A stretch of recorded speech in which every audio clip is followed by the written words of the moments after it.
پاکستان جو اس وقت انتہائی دشوار گزار حالات میں ہے اور معاشی اور دوسری جو جدوجہدیں ہیں اس میں مصروف ہے.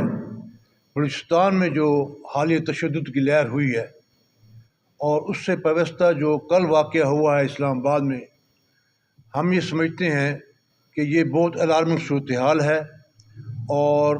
ملک کو ایک سول وار میں دھکیلنے کی ایک سازش ہے، بین الاقوامی سازش ہے، جس میں جو عناصر ملوث ہیں ان کو فوراً بے نقاب کیا جائے اور جن ذمہ وار ایجنسیوں کی غفلت سے یہ واقعہ ہوا ہے ان کو بھی بے نقاب کیا جائے اور جو ذمہ وار افراد ہیں ان کو فوراً کٹہرے میں لایا جائے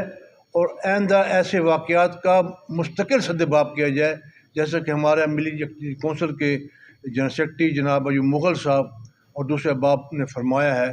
ہم یہ سمجھتے ہیں کہ اس وقت جو ہماری سرحدوں کے حالات ہیں وہ بھی انتہائی نازک ہیں.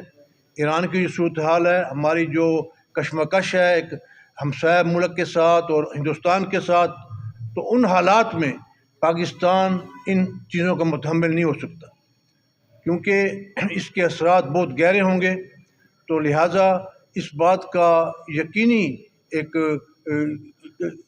ایٹلس کیا جائے کہ آئندہ ایسے واقعات نہ ہوں، اور ہم مجموعی طور پر اس کی مذمت کرتے ہیں اور یقین دلاتے ہیں کہ انشاءاللہ تعالی جن عناصر نے پاکستان کے عوام میں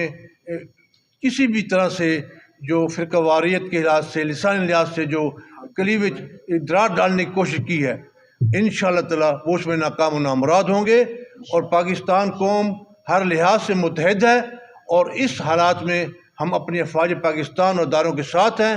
اور ان کے ساتھ ہر ممکن جو بھی تعاون ہوگا ہم کرنے کے لیے تیار ہیں. وما علینا البلاغ.